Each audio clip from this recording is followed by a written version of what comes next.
দেখো, এইটা প্রথমে আমরা শিখেছিলাম যেভাবে, খেয়াল করো এই জায়গাতে তোমাদের হয় না, এই প্যাচটা এখান থেকে নিয়ে এইভাবে, আমি আবার দেখাচ্ছি, একটু খেয়াল করো তো সবাই, মনোযোগ সহকারে দেখো, এটা এইখান থেকে সুন্দর করে এইভাবে, আবার খেয়াল করো তো সবাই, দেখো এটা এইখান থেকে একটা প্যাচ নিয়ে এইভাবে এইখানে মিশাই দিতে হবে। আমি আরেকটু তোমাদের বোঝাই, তাহলে তোমাদের বুঝতে সুবিধা হবে।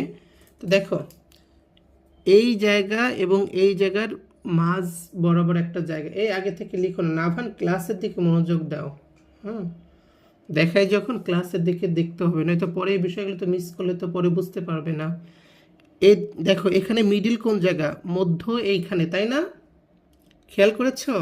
আমি আবার দেখাচ্ছি, এই হচ্ছে এটা এইভাবে, তাই তো? এটার মিডিল দেখো, এটা এইখান থেকে এই প্যাচটা এইখান থেকে নিয়ে এইখানে আবার মিশাবে দাগের এইখানে। তো এইটা যদি মিডিল হয় তাহলে তোমার ঘুরে প্যাচটা নিয়েই কিন্তু আবার এইখানেই তোমার কিন্তু জয়েন করতে হবে। তো অনেক ক্ষেত্রে দেখা যায় যে তোমরা যে ধরনের ভুলগুলো করো, এটাকে অনেক বড় করে এইভাবে করে ফেলো। হ্যাঁ, এইভাবে করা যাবে না, ঠিক আছে? আমি আর একবার দেখাচ্ছি, একটু খেয়াল করো। তো এই ক্লাসগুলো একটু মনোযোগ দিয়ে তোমরা করলেই ধরতে পারবে বিষয়টা। দেখো, এ হচ্ছে এ, একটা জায়গা থেকে এই প্যাচটা নিয়ে আবার এইখানেই তোমার মিলিত করতে হবে, মেশাতে হবে।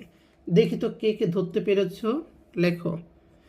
এই আরিয়ান, কই যাও দৌড় দিয়ে? হ্যাঁ, লেখো, সবাই লেখো, মনোযোগ দিয়ে লেখো।